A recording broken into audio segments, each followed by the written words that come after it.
জয় কেদার, হর হর মহাদেব। কেদারনাথ যাওয়ার কথা ভাবছেন এই বছর? তাহলে এই ভিডিওটা অবশ্যই শেষ পর্যন্ত দেখুন, আর ভিডিওটি হারিয়ে যাওয়ার আগে অবশ্যই সেভ করে রাখুন। 2 মে কেদারনাথ মন্দিরের দরজা খুলতে চলেছে দর্শনার্থীদের জন্য।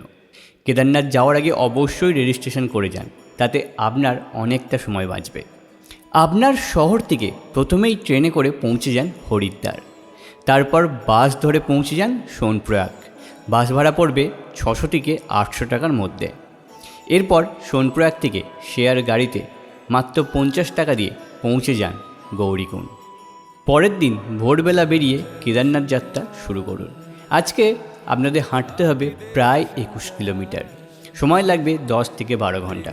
পথে প্রচুর খাবার দোকান পেয়ে যাবেন, খাবার বা জলের সমস্যা হবে না। সন্ধ্যার আগে পৌঁছে যাওয়ার চেষ্টা করুন, তাহলে রুমে ঢুকে ফ্রেশ হয়ে সন্ধ্যা আরতি উপভোগ করতে পারবেন। রাত্রি 2-3টের দিকে মন্দিরে পুজো দেওয়ার জন্য লাইনে দাঁড়ান, তাহলেই সকাল সকাল আপনি মন্দিরে পুজো দিতে পারবেন এবং মন্দিরের গর্ভগৃহে প্রবেশ করতে পারবেন। মন্দিরে পুজো দিয়ে আশেপাশে ঘুরে দেখুন। অবশ্যই কালভৈরবের মন্দির ঘুরে আসতে ভুলবেন না। তাহলে আজই প্ল্যান করে ফেলুন বাবা কেদারনাথের দর্শন করার জন্য। জয় কেদার।